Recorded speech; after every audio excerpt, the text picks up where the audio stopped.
Hello, everyone. I am Waxman Bakshi. This is the daily briefing of the Israeli Citizen Spokesperson's Office. If you're watching live online, you can start submitting your questions now. If I can't answer you live, I will go through the comments later. It's day 235 of the October 7th war. 125 hostages remain in Hamas terror dungeons, one of them being my cousin Agam, 19 years old. It's hard to believe, but many world leaders are calling on Israel to abandon these hostages and allow Hamas the opportunity to continue attacking Israelis and planning more October 7th-style massacres.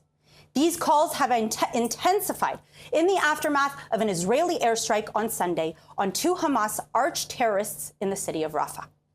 The IDF said that the strike was carried out based on intelligence regarding the presence of the senior terrorists at the site.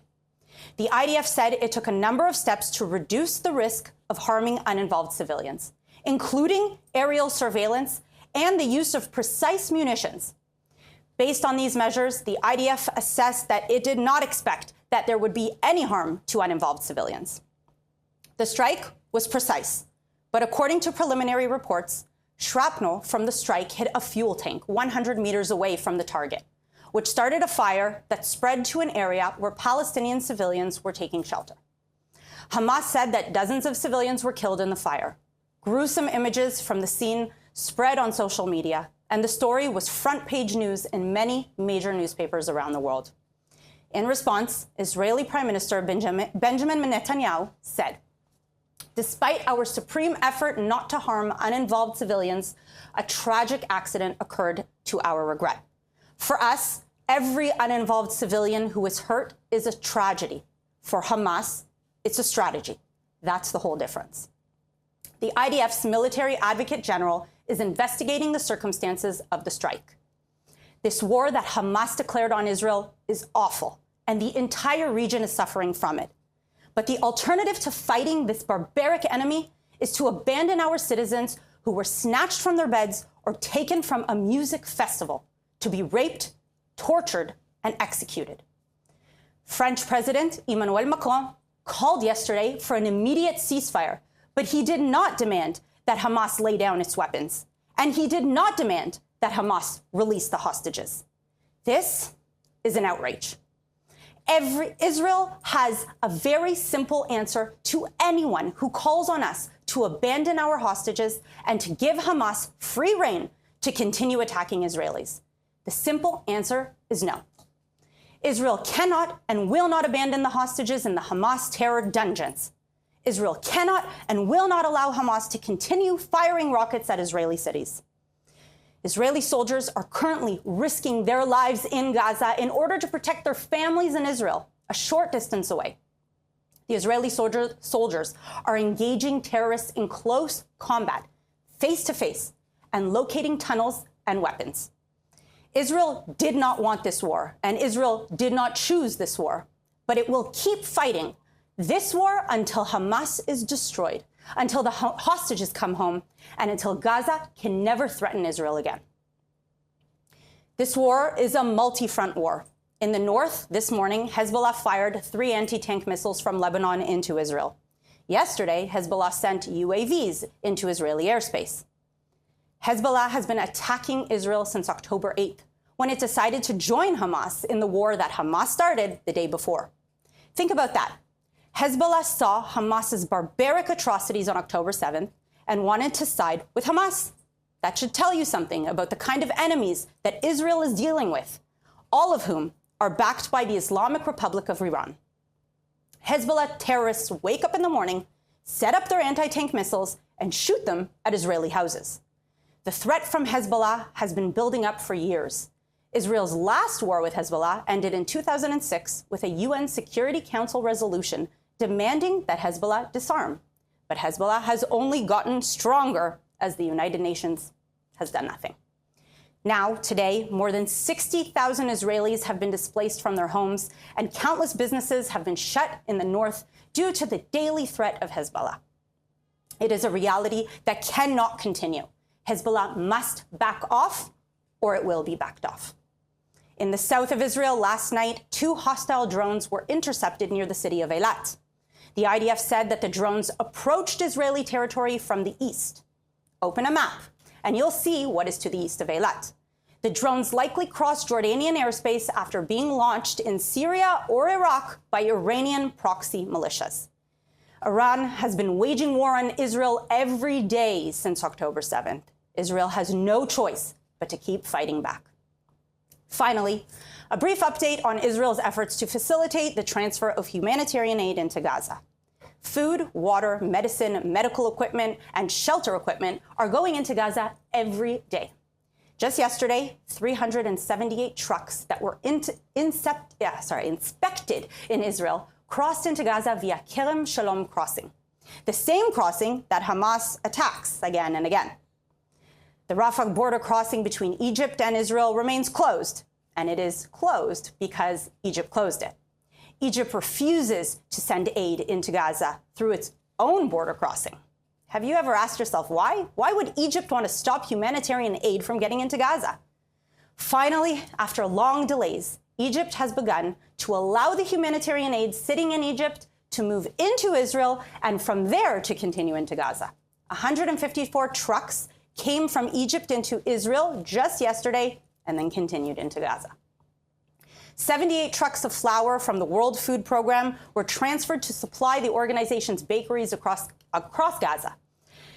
Israel has been sending enormous amounts of food into Gaza, even as Hamas continues to fight. According to a new academic study based on a careful investigation of the registry of aid going into Gaza, an average of 3,200 calories per day per person has entered Gaza over the last 4 months. There is a clear double standard on display. When Egypt blocks humanitarian aid, there is no global condemnation, and Egypt is praised when it does the bare minimum. When Israel lets humanitarian aid in, there is global condemnation that more aid is not getting in. Then, when Israel opens more air, land, and sea routes, the UN pretends that the situation is only getting worse. Such a double standard should be called out by all fair-minded people. Let's take some questions. We have a question from Lior on Instagram. Lior asks, I saw reports of a shooting incident on the Israel-Egypt border. Do you know what happened? Do you have any new information about this event? Well, the circumstances of the cross-border shooting are not entirely clear at the moment. And it is currently not known which side opened fire first. There were no casualties among Israeli forces. Both Egypt and Israel are currently investigating the incident together. One early report is suggesting that Israeli forces came under fire, but it wasn't clear from where, whether it was Hamas terrorists or from an Egyptian soldier. We will have to wait for more information from official sources on that one. Neve, also on Instagram, writes, I saw images of beheaded children in Rafah. Many people are asking, aren't you doing to Palestinians what Hamas did on October 7th? What is the best response to this? Well, I think the question that we need to be asking all those people saying that is, well, do you see the difference in intention? What the Palestinians did, or more specifically, what Hamas did on October 7th, was an intentional, planned attack on civilians with the intent to genocide the Jews on the other side of the border. Israel, in self-defense of its civilians, waged war on Hamas. And what I would say is, how dare anyone try to equate between what was done on October 7th and Israel, a sovereign democratic nation, doing whatever it can to defend its civilians. Israel has an obligation to defend its civilians from future attacks, and Hamas has stated that its intention is to commit October 7th again and again and again. So how dare they for trying to equate between the two? On Instagram, someone named Paul writes, I saw this week there were rockets in Tel Aviv and the surrounding area. Why do you think this is not getting as much attention in the news as the situation in Gaza? Well, you know, if it bleeds, it leads. We have the Iron Dome system here in Israel, which obviously protects us Israeli citizens. Our government invested billions of dollars in protecting Israeli civilians, unlike Hamas, which uses its tunnels not to protect its civilians, but to protect themselves. Because we are not seeing so many casualties, because Israel is so well defended from rockets, I think it's just not interesting for the media. But I'm going to go further into that and say there is clearly a global campaign to smear Israel and to get it to stop its war and to get it to stop defending itself and its civilians. And this campaign, as we know, is backed by the UN and UN agencies and NGOs, many governments, Qatari funded, for example, and of course, the Islamic regime. And broadcasting Israel or an Israeli is under attack simply doesn't fit that narrative for them. And our last question is from Sarah on Instagram, who asks, how can ordinary citizens support the hostages?